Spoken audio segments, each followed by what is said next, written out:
We're going to talk about the Achilles heel to my Mount Antithesis. I've always been anti-colonialism, anti-everything, anti-authority. But God, I love my American Indian veterans.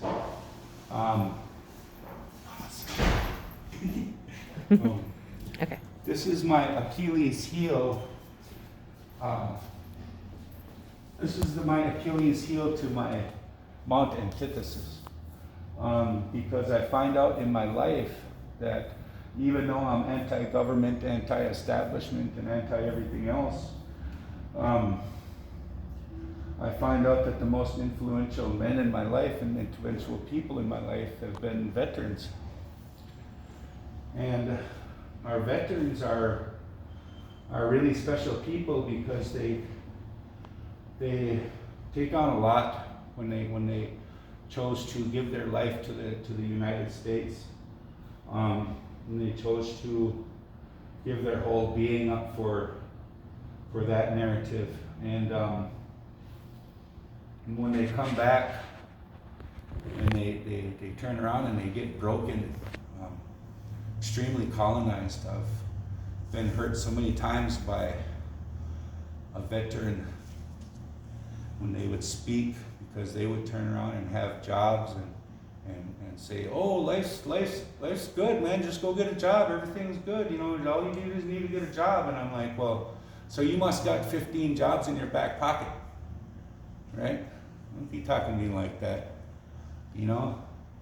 And so they're really, really, really colonized that way. But I love them, man. I love them, how brave they were to even sign that paper. And so this inside of the heart of my Mount Antithesis, this is where the still life comes from.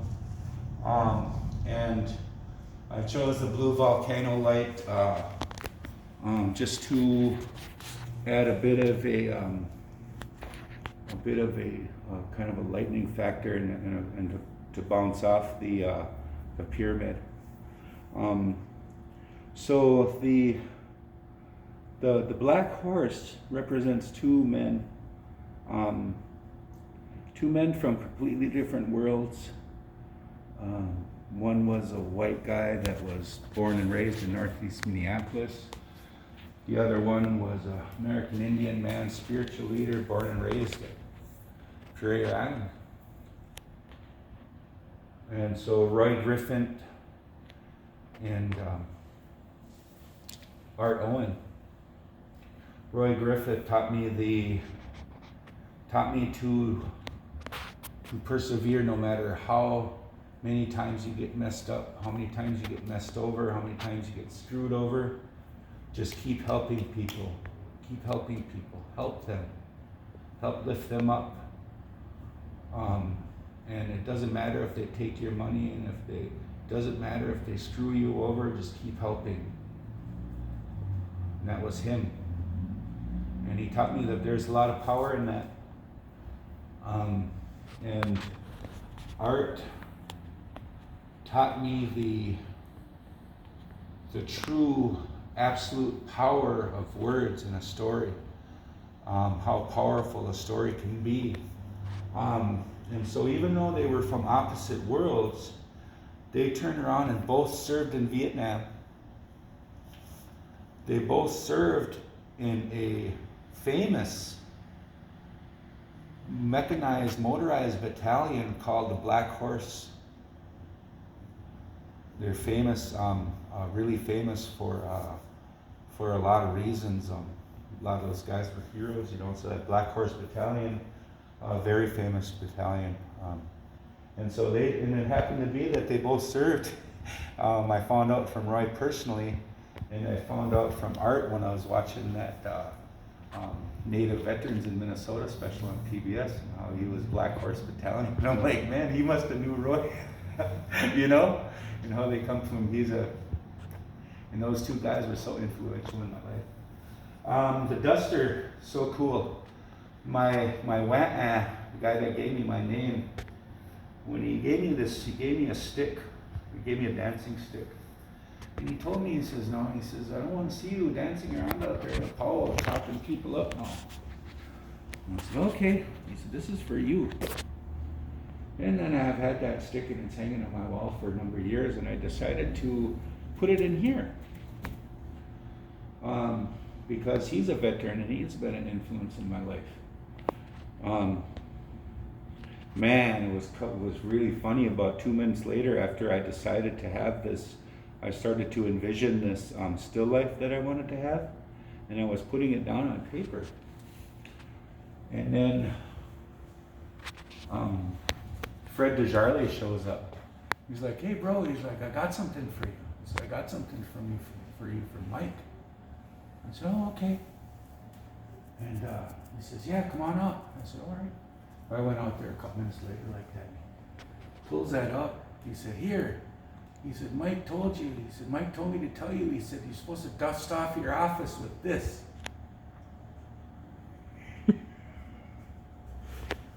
And I'm like, what? Are you serious? And so, I tell you the truth, I think he wanted me to keep that one to myself and sent me another one. So dust off your office with this, buddy. Right? That's what he said. Mm-hmm. And my brother, of course, served on an aircraft carrier. He's been very influential in my life, very much a hard-working man. He taught me the rewards of hard work and how you can turn around and work really hard and enjoy life too at the same time, because he enjoyed life to the fullest. He still does. So it comes to the deer. So the deer on the wall is a homage to Vanessa Green Deer. She's a community leader. She's teaching kids how to garden for Dream Wild Health. Very humble person, doesn't tell everybody in the world. And I just happened to hear a story about her. I never met her. Actually, I met her once. She's been in here one time for a coffee. I gave her a hat. It's kind of funny. I gave her a cool hat. But I found out that she carries a Bronze Star for bravery in the military. It's an Indian woman. And so that's what the green deer is for. I had Linus Yellow Horse do that for me. Took him a little while, but that was really cool. It was really fun having community members in there. Truly collaborative. And the deer on the tapestry is to honor Jerry Dearly's son. Jerry Dearly, one of our spiritual leaders in our community, lost one of his boys to a training accident a few months ago in California. He was one of them 15 military service members that got killed in that boating training accident. And I remember those Marines that brought his body back. They hung around us for a few hours. They hung around with Frank, and hung around with quite a few people. Lisa Bellinger. Took him over to see Jerry and this and that. So that's why I put all the deer in there. And of course the pyramid. The pyramid comes from the dollar bill. And it carries the all-seeing eye. It's what these guys fight for. It's what these guys believe in. And so I had to put that in there too, just to give equal time, And so on the other side of that pyramid is a really, when we put it that way, it was just too extreme. And so we turned it around to the plain side. But when we take it apart, I'll have you look at what was on the other side. Mm-hmm.